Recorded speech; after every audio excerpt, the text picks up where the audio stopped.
Welcome to 60s and Restless. I wanted to talk a little bit about why I called this 60s and Restless.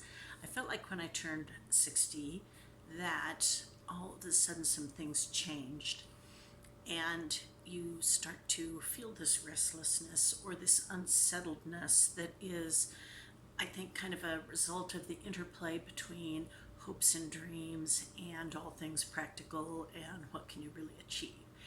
And so the interplay between these two things, you start to think about what can I do to make the most of my day. What can I do to achieve the things that are stirring within me.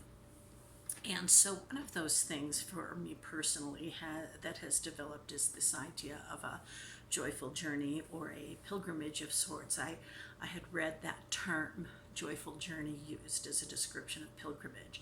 And of course, pilgrimage has the connotation of something very spiritual, something that enhances your either relationship with God or your sense of well-being.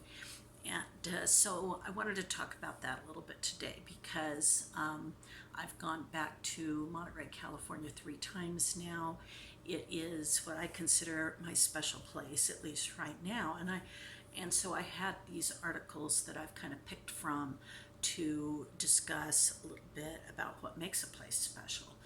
SmartLiving365.com says there's 6 elements that makes a place special. One is the uniqueness of the personal connection to that particular place. Sometimes it's the connection to the people of the place, the beauty, the peace, the serenity of the place, the uniqueness of that personal place, the history of the place, or the amenities or the amenities of the place. And I feel that with probably at least 5 out of 6, I'd say, are what I feel about Monterey, California. I used to go there fairly often when I lived near there, and so I feel a connection to it.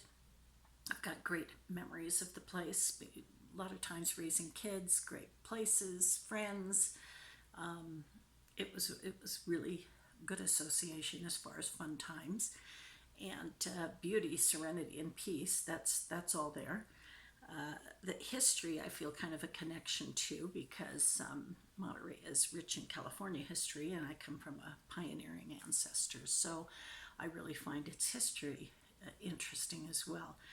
The amenities, of course, you've got this incredible beach bike trail, pedestrian trail, and it's just beautiful everywhere, and all the colors of blue in the ocean and waterfowl and the sights and smells, and it's just wonderful.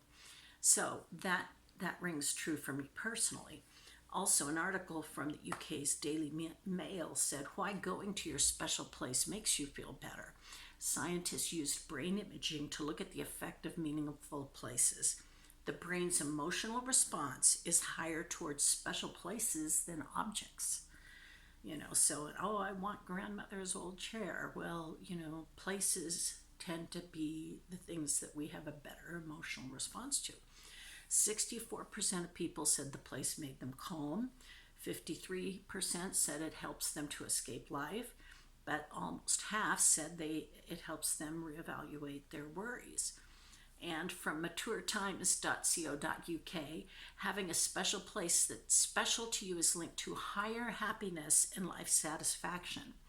They also say no matter whether the connection is with an outdoor or an urban place, our research shows the intrinsic link between connections to place and the triggering of positive emotional experiences and a sense of belonging and an overall increased well-being. In newscientist.com, memories of favorite locations have a special place in the brain. So I have chosen to call my, hopefully at least once a year, it'd be great if it was twice a year, pilgrimage or joyful journey to Monterey, California is my special place, and I hope to find different things that I choose to either read or do while there that are part of a spiritual experience. So I'm just wondering, do you have a special place?